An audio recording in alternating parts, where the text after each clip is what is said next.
Hey, what's up, Liron here. Thank you for joining me in today's Q&A video. So basically in the last live stream that I did, I was under a time constraint, and so I promised I'll get back to everyone, all the messages and everything you have left there. So I'll probably go over all the questions and also address some of the chat messages if it seems fit. Now, I do have to apologize. Someone decided to mow their lawn now, so sorry about that. But in any case, let's go over everything. I took screenshots of everything. Okay, so I will get back to everyone as promised. So let me get started here. Now, I do want to go back to a question I did address fairly quickly. I just want to touch upon it again. So LaW, and I will put probably pictures of the questions here. LaW asks, hi Liron and everyone in the chat, do you recommend someone interested in watercolor learn how to draw? If so, how in depth? So I'm just going to go over my question again, but I'm going to try and I don't know, we'll see if we can get a clearer answer. My basic approach to this is drawing is important. Being able to draw well will greatly improve your paintings. And I will add to that that if you're good at drawing and if you get a solid foundation, solid drawing foundation, it's pretty much very hard to completely destroy it. So even if your paint is kind of all over the place, a good basis, drawing basis, can really ensure that the result is still gonna be good. Now, I do want to add a small caveat to that. I don't want you to let that stop you from painting, because I know a lot of people get into this originally because of watercolor. So what you really enjoy is the painting aspect and using the color and manipulating it and playing around with it. So I don't want, in that case, I'm going to get closer to the camera so you can hear me well. I don't want that to stop you from painting. Okay, so do whatever you need right now at the moment to get your drawings done accurately, and aspire for the long run to improve your skills, you know, viewing things, learning to draw them accurately. Work on these two skills together. You don't have to wait until you know drawing and then painting and so on. Okay, so just my quick 2 cents about that. So next page, let's see what we have here. Melanie says, good morning all. I don't know if addressing the chat messages is effective in that regard, but whatever. I'm gonna go over mostly everything. Annalise Ford says, my friend, I'm from Victoria, Australia. Okay, Pence Palacio asks, is Paul Rubens' set of watercolor your favorite set? So I will say this, out of all of the sets I've used so far, it's gotta be somewhere in the top because I really do enjoy using it. But my favorite sets ultimately are gonna be the ones I created. So for example, I have this small beautiful palette that I composed of M. Graham paints, or I have my other studio palette in which I put my Daniel Smith paints. Those are ultimately going to be my favorite palettes because I chose every color to put there and I know how to use them. Whereas with the Paul Rubens palette, which is this one, by the way, in case you don't know, it's this beautiful pink palette. I really like it, but as you can see, there are colors here I barely used. Maybe, I don't know, I think you can see mostly all of the greens. So I can't really say it's my favorite. It's very fun to paint and I don't have to overthink it because I just have like 24 paints here. Basically 24 paints that are all different versions of the primary colors. Colors I don't even care to know their name, but I do know how they affect my painting in terms of temperature. So I treat all of these colors as a really warm red, a slightly less warm red, a neutral red, a cooler red, okay? I hope that makes sense. Dushan B asks, any advice for if you want to do painting at night? This is a really good question. It's definitely something I'm not an expert at. I did a few night scenes. If I remember, I'll share it here somewhere, but I have shared it in a video before. Night scenes are a challenge because watercolor is kind of built to go from light to dark, whereas in night scenes you will do sometimes you will have an easier time or a more streamlined process if you can tint the whole thing with kind of mid to dark value and then bring out the lighter mid values and the lighter highlights. With watercolor you kind of have to go the other way. So it takes even more of an organized process and even more of an understanding of the medium to get it right. Okay, I hope that makes sense. It's a little trickier with watercolor.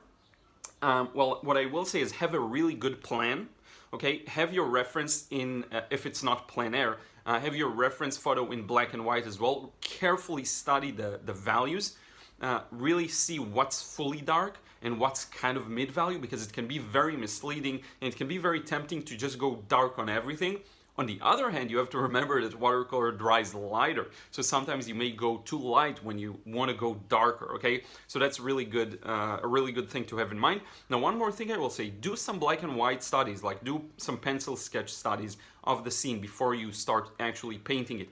Even take a small section of the scene, draw it out, and see if you can recreate the values in pencil or charcoal or whatever you use for sketching, even if it's not part of the watercolor process. Let's say you do watercolors with pencil, but you also know how to use charcoal. Do a black and white study with charcoal and see what happens. Okay, I hope that makes sense. It's something a little trickier. You have to pay very close attention to the values, very close attention. Playing around within the darks is something I personally find still challenging, because it's very easy to play around with the lightest light, like T, and then slightly mid values, and then have your darkest darks be almost black and punchy. But once you have to start playing in the nuances of the darker color scheme, that's when it gets a little trickier. So I would study these values, and I would practice my ability to go a little dark, a little more dark, very dark, almost black, and black. Okay, play around with that lower end of the value scheme, the darker end. Let's see what else we have here. Third might be possible to warm. Do you always, Rayman asks, do you always stretch paper before painting? Chag Sameach, which is happy holidays. We celebrated Hanukkah here. I never stretch my paper. It's something I never learned how to do, and so I never did it. I'll probably give it a try, because I do see some of the advantages of having the paper stretched already, and for doing wet and wet it can be really good. I may give it a try in the future. Right now I don't, especially for smaller sizes, you don't really need it. It's more for larger sizes, I would say. Annelies Ford says, when I drew up a painting with 4B or 6B pencil, I laid down my first wash, my drawing basically disappeared. How to not lose your drawings, basically?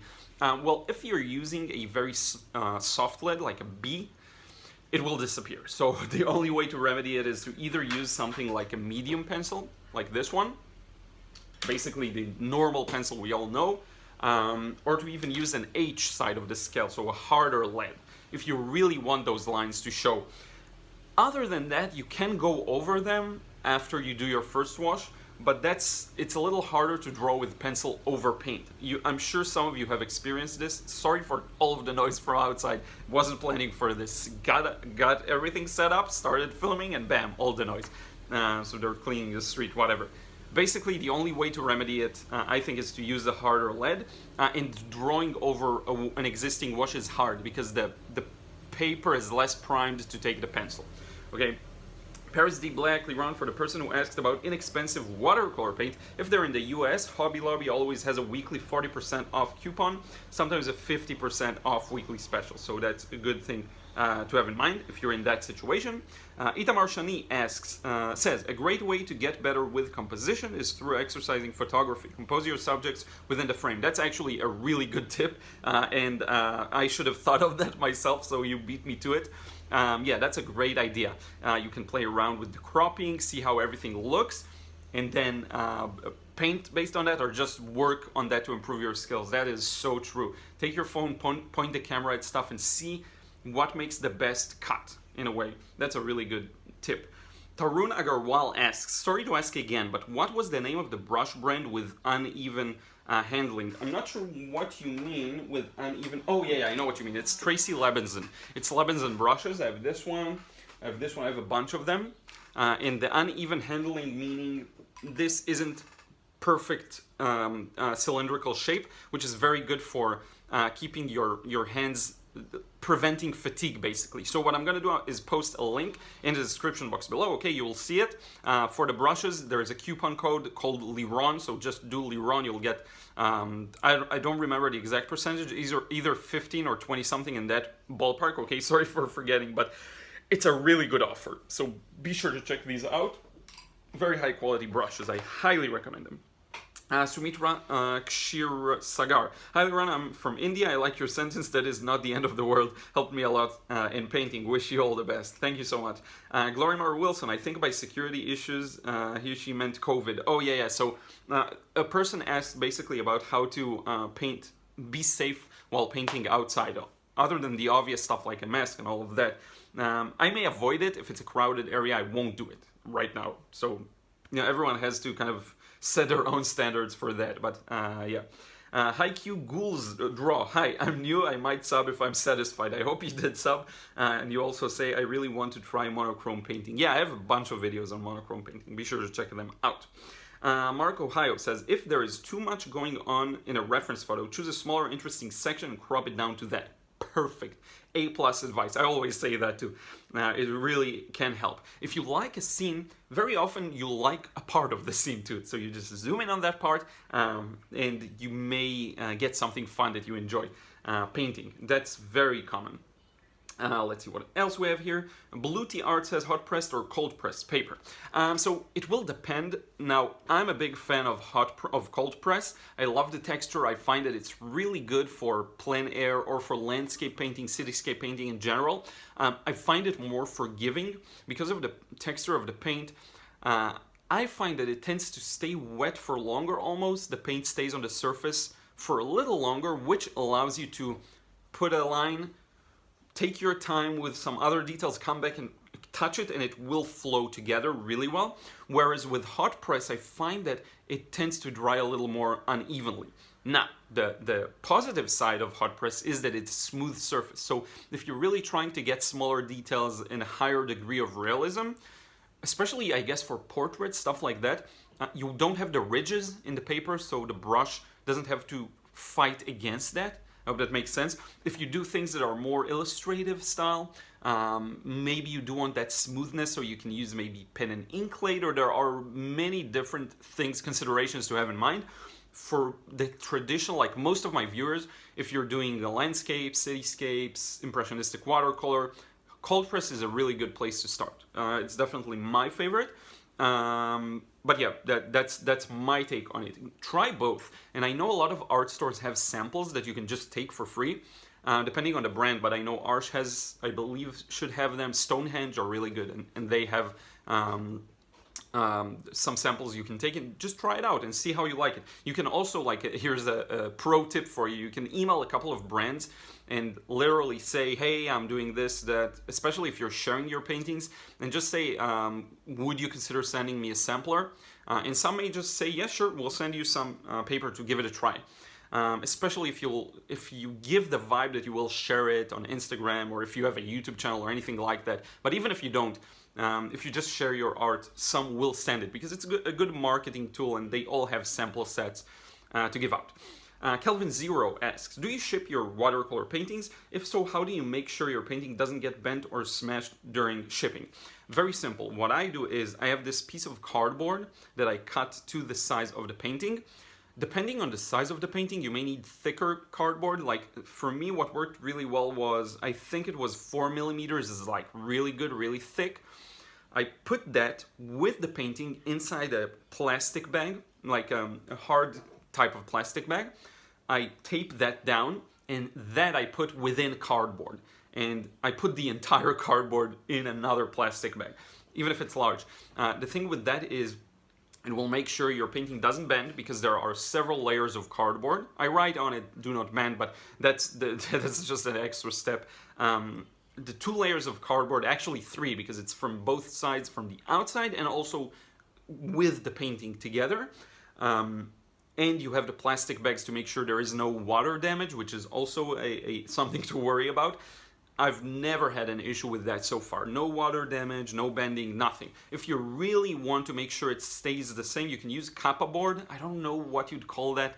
It's like foam board. It's very thick. If it's for a larger piece, if you use that, it will never bend.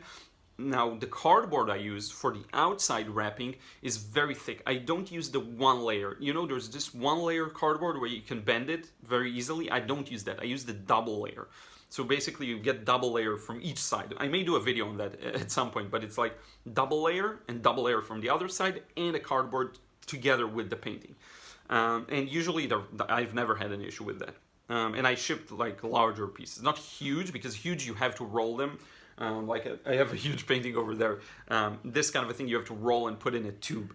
But for smaller pieces you can't roll them because the watercolor paper isn't that like soft, especially if you're using thicker paper. The paint makes it a little less bouncy and stretchy, so don't bend paintings unless they're very large. By very large I mean maybe like almost a sheet plus size, I would say. IQ Ghouls says, decision answering to someone else. Thanks for the link. I have both hot press and cold press. I think I like the feel of cold press, Blue TR says. James L. Baker, how do you avoid overworking and ending up with an opaque, overall dull looking painting? Okay, so there are a couple of ways to address this question. I will say this. Opaque and overly dull, that usually happens when you glaze multiple layers of different colors. So once you put red and then yellow on top of it and then blue, it gets to be gray or brown. What you want to do is, kind of like the last painting I did for my Cars challenge, you want to go strong and saturated on the first wash. Then you can dumb it down with additional shadows. But like this one, and I will review this technique in another video, probably this week, by the way, you want to go fairly dark as you can, and colorful right out the gate, so that you don't have to glaze over it. Now, sometimes you will have to glaze, will have no choice, but if you at least have a few areas that still preserve that beautiful saturated color, then you're good. It won't lead to a muddy look, okay? But that's something to have in mind. What else? How do you avoid overworking? Overworking is just about getting the shape right the first time, connecting as much as you can. That comes with experience, and it's something I show in pretty much every process I do and in any tutorial. So hopefully you get the rest of it from those tutorials. But that's my takeaway on the thing you just, like specifically to address the issue of mud and dull looking. Corsium says, just bought your watercolor course. Thank you so much. Much appreciated. Which is, by the way, a promotion, again, Christmas sale, so 15% off, $24 instead of $29. Be sure to check it out. I will put a link, as always, in the description box. Which one? Bunch of messages. Bad art. Stephanie Corral says, I've practiced on the back of bad art too. That's good. As long as you don't ruin the existing bad art, because I like to keep everything. As long as you don't ruin it, that's great. I paint on both sides of the paper a lot. Someone says terrible. Edze Jan Dehan says terrible, way too harsh, in response to an old painting I showed. So thank you so much for that. I know I am my own harshest critique, as they say. And Elias Ford says also, we are our worst critiques. What things the beginner can do? Thank you very much. Improve watercolor. Can you keep this video open? I will keep this video up. Obviously, you can go and check it out. Okay, a bunch of comments. Blue Tea Howard says, just subscribed. Thank you so much for that. Joan Langfeld says, I just came in to see this, we'll see this later. Thank you so much. Justin Punio, is a watercolor channel worth creating? That's a good question. I think if you enjoy something, the answer is yes. You will enjoy it, you will learn a lot, you will be able to share your work with other people. So if that's something that interests you, go for it.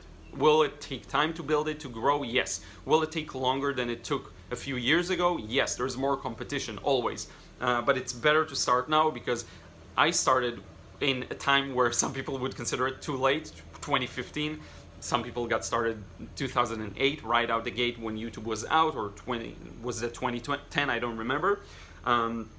It's never too late. It's better to start now. The things that you will learn, even if your channel doesn't soar high and it takes time, you will learn a lot of things that will help you with other platforms. So after doing YouTube, Instagram videos and stuff like that is very easy. I don't overthink these things because I'm so used to doing this. Now, I will say one more thing. YouTube is the hub. Right now, this is where everything happens. Yes, Instagram is huge, TikTok is huge, LinkedIn is huge, Twitter is huge. All of these other places are huge, but nothing comes close to the level of engagement here on YouTube. Because if I post a video on Instagram and I post a video here, the comments are way more substantial here. The consumption is way more engaged. You actually watch the entire video, you try and paint things yourself, you ask very nuanced questions, whereas in Instagram I'll get maybe even more comments, but most of them will be like really cool process or amazing result or stuff like that. Here the level of engagement is so much stronger. So I would say yes, follow that intuition and create a channel and make it about you, not just watercolor. Make it really about yourself and about the things you enjoy. Make it as personal as you can, because that's going to be ultimately your unique value. There are plenty of channels out there. If you're just going to show your hands painting, that's okay, and if you're really good, you will get the traffic. Like I'm sure if Joseph Z will open a YouTube channel tomorrow and start doing full processes without saying a word, he's gonna get a bunch of followers. That's because his art is really at the top of the game. Whereas we, I'm saying this kind of, I don't know if I want to include you in that group. Maybe you're amazing, maybe you're better than me, maybe you're like super professional and like really skilled. But we have to, I think, inject a lot of personality in to make the value even better and even more worthwhile for people to follow. Like, why would people follow me and not someone else who paints better and with more experience? Because they prefer my take on things, they prefer my personality, or they like my personality in addition to someone else, okay? So yeah, I think for any of these questions of should I, my answer is pretty much going to be always give it a go if you can. If it's free, you can just open a channel, give it a try, see if you enjoy it. Very often you'll find you don't enjoy something, and then you'll be like, okay, I tried it, so now I don't have these questions nagging at me. Should I do this? Should I do that? Did I miss an opportunity? Just give it a try. Now I hope that's it, actually. I hope that was fun. We went through these way faster than I expected. I really appreciate you watching the videos. Thank you so much. Once again, two things. You're going to find in the description box below, one, a link to Tracy Lebenzon's website with all of these amazing brushes that I highly recommend, especially if you have like problems with your wrist or anything like that. They're just comfortable to hold. They're, again, uneven, so you don't get fatigued just for specific muscles. Gives your hand a little bit more of a rest. They're really high quality. Check them out. Coupon code Liron. You'll get a pretty significant discount. And also the frustration-free watercolor course. If you want to learn how to let go, enjoy the painting process, let the paint do the thing it does best, mix, create those beautiful edges, all of that good stuff, be sure to check it out. It's now discounted, Christmas discount all the way, probably a few days after Christmas Eve. So it's 15% off. We'll put the link in the description box below. Thank you so much. I will see you again in the next video.